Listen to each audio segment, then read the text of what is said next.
如果呢一吻係真愛，咁我喺嗰間豪宅入面守住嗰5年生寡，算係乜嘢？算係報應咩？2014年9月20號，北京亮馬橋一間公寓，窗簾半掩，嗰1分鐘足以載入香港娛樂史冊。狗仔隊嘅鏡頭穿過層層霧霾，捕捉到一個令全亞洲炸裂嘅畫面。謝霆鋒好似一個卑微嘅信徒彈，捧住王菲嗰張已經唔再年輕嘅面，貪婪咁索吻。王菲笑得好燦爛，好似個細路女咁，嗰種發自肺腑嘅鬆弛感，係佢喺張柏芝身邊整整10年，從來未流露過嘅。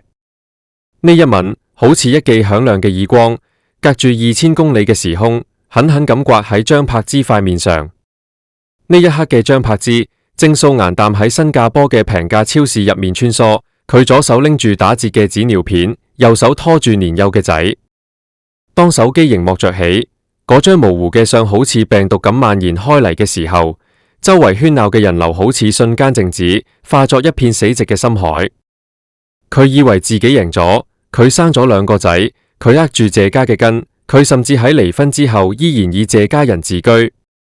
但係嗰一刻佢先明白，名分係留俾世人睇嘅，而吻係留俾靈魂嘅。喺呢場3個人嘅修羅場入面，王菲永遠係嗰個不戰而屈人之兵嘅高位莊家。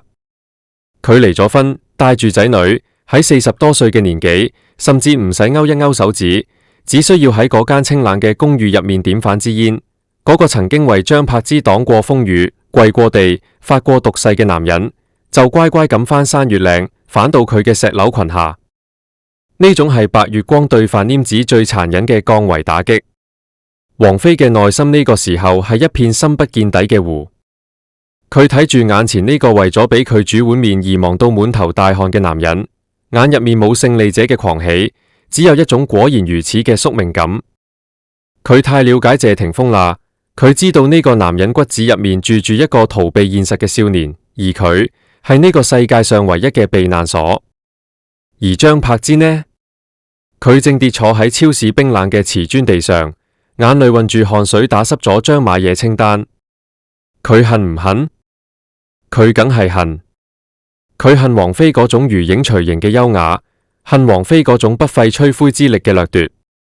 但係佢更恐懼，佢發現自己手入面握住嗰啲所謂籌碼，喺謝霆鋒嗰粒渴望自由嘅心面前，居然輕到好似一條羽毛咁。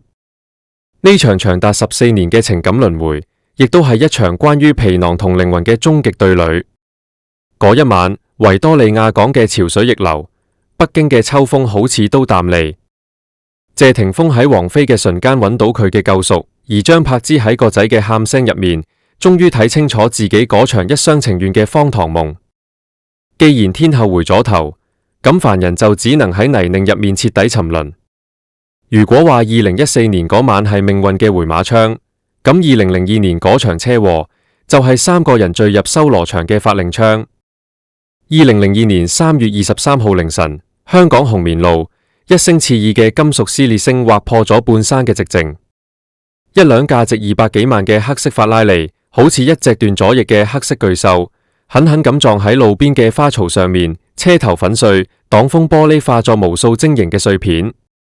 車主係謝霆鋒，但係當差人趕到嘅時候，駕駛座空無一人。呢一晚唔單止撞碎咗一部豪車，更加撞碎咗嗰個時代最夢幻嘅風飛戀。就喺全港媒體瘋狂搜查謝霆鋒蹤影嘅時候，邊個都估唔到呢個不可一世嘅樂壇浪子，呢一刻正蜷縮喺西貢一處私人寓所入面。推開嗰扇門接納佢嘅，唔係遠在北京準備緊演唱會嘅王菲，而係年僅22歲，滿眼都係佢嘅張柏芝。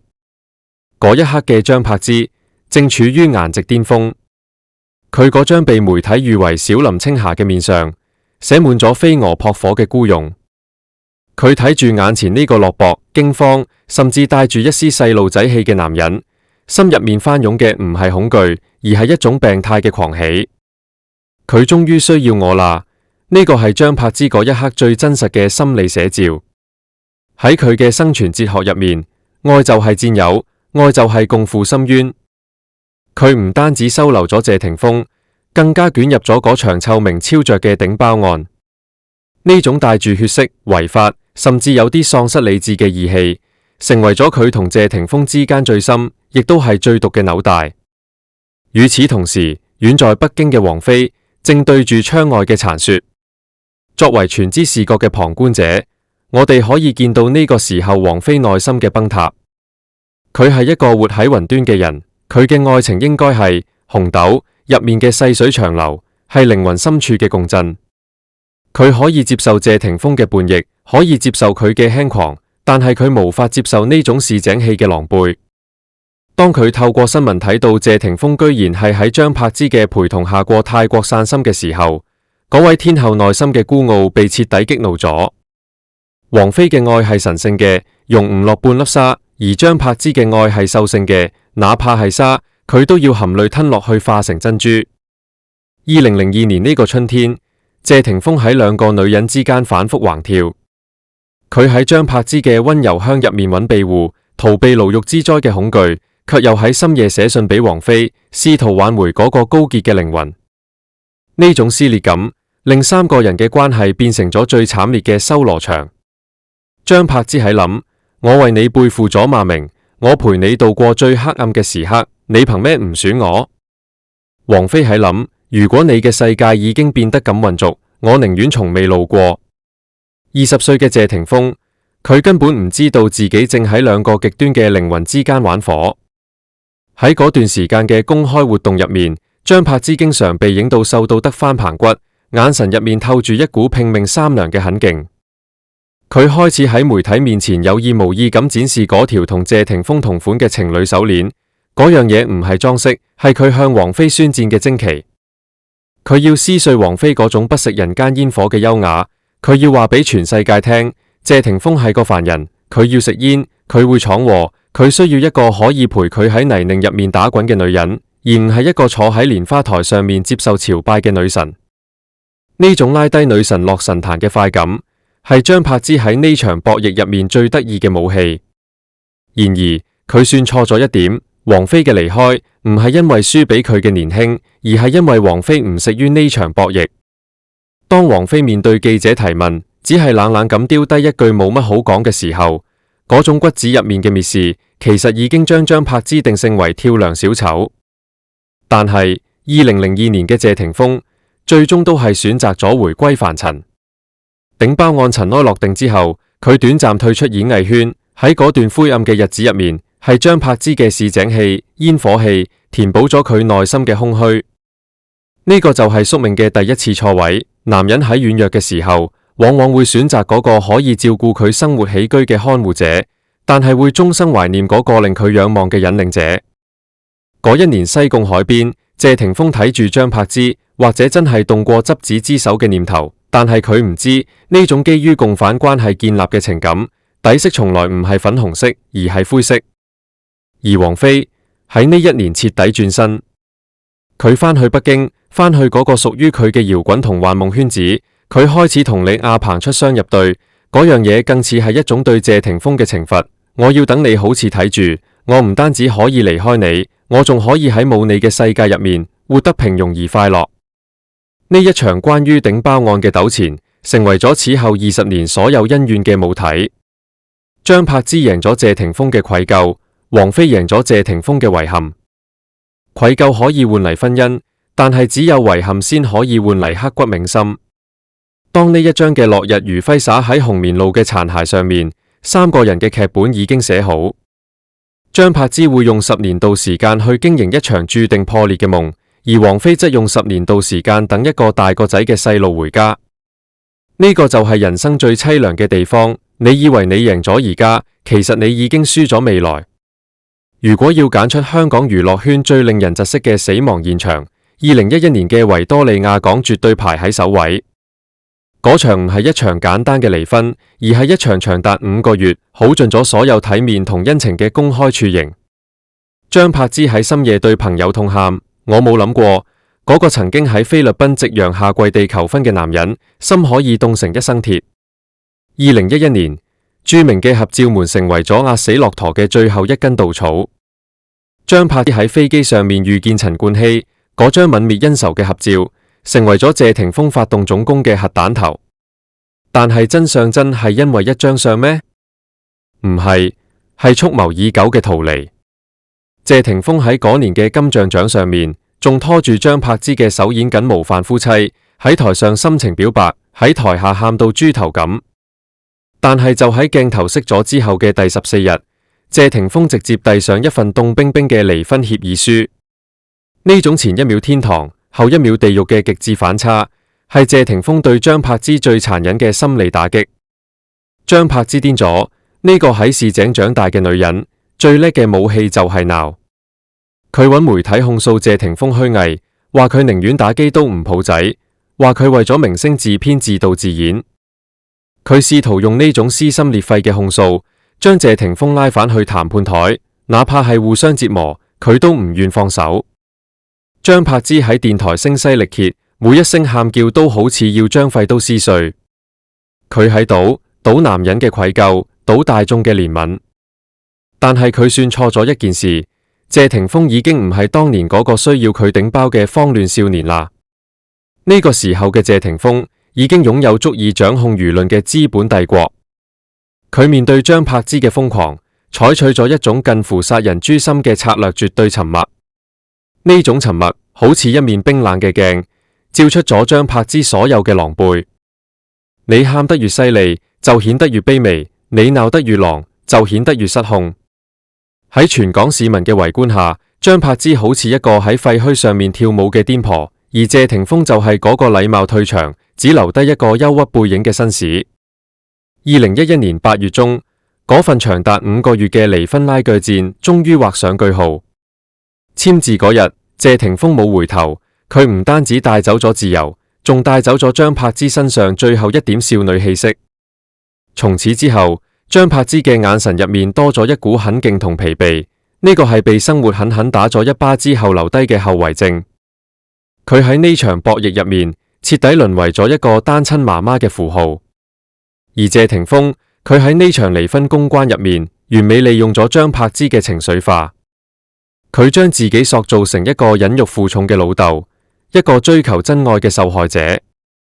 佢喺媒體面前嗰一滴眼淚，係俾大眾睇嘅，更加係俾遠在北京嗰個人睇嘅。你睇，我終於將呢身皮囊洗乾淨啦，我終於有資格重新去揾你。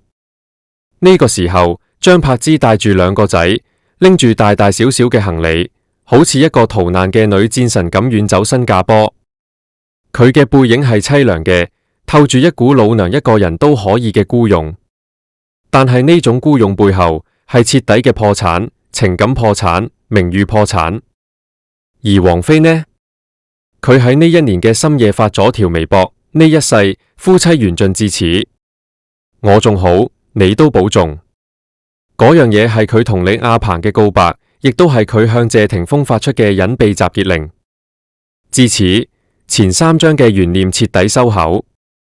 張柏芝攞住嘅係保命牌，王菲攞住嘅係隨心牌，而謝霆鋒佢一直喺等嗰個可以令佢重新做反莊家位置嘅機會。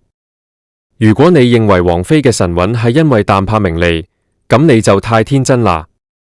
王菲嘅經營學係一種極致嘅飢餓營銷，佢可以4年唔出一張專輯，5年唔接一個通告，但係只要佢喺嗰場名為幻樂一場嘅演唱會上面露面，哪怕走音，門票依然可以被炒到幾十萬一張天價。佢將自己活成咗一個不可替代嘅圖騰。王菲名下嘅資產大多集中喺嗰啲唔單止有錢，更加有格調嘅文化地產上面。佢投資嘅唔係磚頭，係階層。佢喺北京郊外嘅豪宅，喺香港加多利山嘅物業，每一處都喺無聲宣告：我唔需要討好市場，因為我本身就係市場。呢種底氣令佢喺面對謝霆鋒嘅時候，永遠保持住一種靈魂對等嘅高度。反觀張柏芝，佢嘅生存哲學係慘烈嘅肉搏。2011年離婚之後，佢面臨嘅係極度現實嘅困境：3個仔，包括後來嘅第3胎，龐大家庭開支，以及因為嗰場相片風波而一度崩塌嘅商業價值。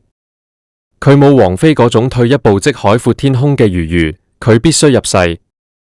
你睇佢喺直播間入面聲嘶力竭咁賣住99蚊包郵，你睇佢喺綜藝入面一片又一片重溫嗰啲陳年舊橋。媒體嘲笑佢晚節不保，網民諷刺佢係大話精。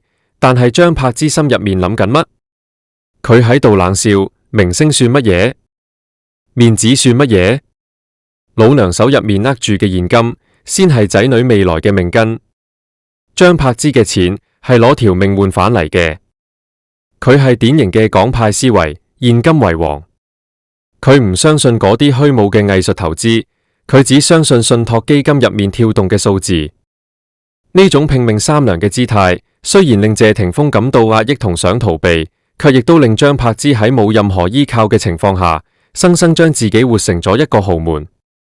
王菲係藝術品，張柏芝係商品。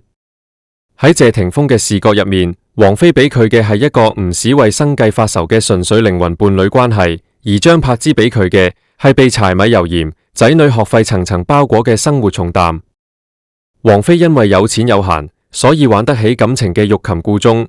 張柏芝因為有錢但忙，所以只能喺生活泥潭入面寸土必爭。講到湊仔，王菲同張柏芝又係兩個極端。竇靖童頂住一頭粉紅色頭髮，下巴紋住條黑線，喺音樂節上面自彈自唱。王菲喺台下好似個迷妹咁跳舞，佢將個女當成一個對等、獨立嘅靈魂。呢種出世嘅母愛，對於謝霆鋒呢種一世都想掙脫父母陰影嘅男人嚟講，簡直係致命誘惑。王菲俾咗細路自由，其實亦都係俾咗謝霆鋒一種心理補償。你睇，跟住我，你可以唔使背負任何人嘅期待。但係張柏芝大大嘅 Lucas 完全係另一個維度。Lucas 一出世就背負住謝家接班人嘅重擔，佢嘅童年係喺閃光燈下面度過嘅。張柏芝嘅育兒哲學係入世嘅，佢要規矩，要體面。你總係見到張柏芝發片 ，Lucas 照顧細佬，幫媽咪拎袋，懂事到令人心碎。張柏芝將 Lucas 當成咗生命入面最後一粒，亦係最重一粒人質。佢透過展示 Lucas 嘅懂事，去無聲控訴謝霆鋒嘅缺位。謝霆鋒面對 Lucas 嘅時候，感受到嘅係枷鎖，而喺王菲嗰邊，佢感受到嘅係生命力。王菲透過唔管細路贏咗謝霆鋒嘅靈魂共振，張柏芝透過搏命管細路，卻將自己同細路一齊變成咗謝霆鋒最想逃避嘅風景。喺公關戰入面，王菲嘅策略係徹底留白。從風飛牽手到3次結婚、2次離婚，王菲喺鏡頭面前講過嘅私事超唔過10句。呢種絕對嘅沉默喺心理學上面叫權力不對稱。佢唔解釋、唔反駁、唔賣慘，呢種正產生咗巨大的黑洞效應，令所有流言蜚語撞埋去都消失於無形。呢種體面係男人喺名利場最渴望嘅防彈衣，但係張柏芝就親手將自己活成咗一個情緒火藥桶。佢太相信眼淚嘅力量，佢將每一個訪問、每一個綜藝都變成咗對謝霆鋒嘅公開審判。短時間內，呢種弱者姿態確實贏得咗同情，但係呢種公關係帶毒嘅興奮劑。佢令張柏芝喺資本眼中變成咗一個不可控嘅變量，冇高端品牌願意同一個隨時會喺鏡頭前崩潰嘅女人合作。更殘忍嘅係，呢樣嘢斷咗佢同謝霆鋒之間最後一點回頭嘅可能。每一滴砸喺地上面嘅淚，都係將謝霆鋒推向王菲懷抱嘅動力。王菲用沉默營造咗一個神壇，令謝霆鋒想仰望；張柏芝用眼淚築起咗一座廢墟，令謝霆鋒感到羞恥同壓抑。到咗2018年11月，張柏芝祭出咗最決絕嘅反擊，第3個仔Marcus出世，生父成謎。呢樣嘢成為咗香港娛樂圈本世紀最大懸案。呢樣嘢唔單止係一個新生命，更加係張柏芝對宿命嘅一次暴力拆解。佢太了解謝霆鋒啦，佢知道自己永遠俾唔到嗰種雲端上嘅空靈，於是佢揀咗最原始、最有力嘅方式繁衍。佢用一個新生命，將自己嘅身份從謝霆鋒前妻強行置換成3個仔嘅單身阿媽。呢招叫釜底抽薪。佢徹底將謝霆鋒邊緣化咗，佢唔再喺乎明星爛唔爛，只要手入面握住呢3張底牌，佢就係賭局入面永遠唔會離場嘅莊家。而王菲追求嘅係靈肉純粹，張柏芝展示嘅係生老病死嘅慘烈。喺呢種赤裸裸嘅生存本能面前，所謂嘅仙氣顯得好蒼白。張柏芝由紅玫瑰變成了仙人掌，滿身係刺，卻喺荒漠入面活得最耐。2026年的今日，回望呢20年，謝霆鋒離唔開王菲，係因為佢驚返去嗰個喧囂、雜亂、充滿責任同愧疚嘅真實人間。佢避開張柏芝，係因為佢無法面對嗰個被佢親手游說，又喺瓦礫入面重生嘅青春。佢揀咗王菲呢隻良藥，其實係揀咗一種優雅嘅逃避。呢場大戲嘅結尾，冇破鏡重圓，亦都冇玉石俱焚。我哋見到嘅係一個女人喺南方市井入面帶住3個仔活得熱氣騰騰，另一個女人喺北方暖氣房入面守住一個男人活得清冷孤傲。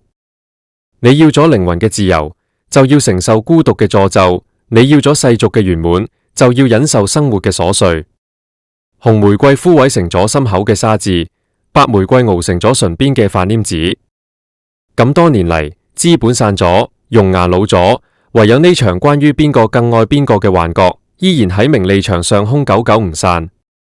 呢個就係香港，呢個就係娛樂圈，呢個就係我哋凡人窮盡一生都未必睇得透嘅宿命。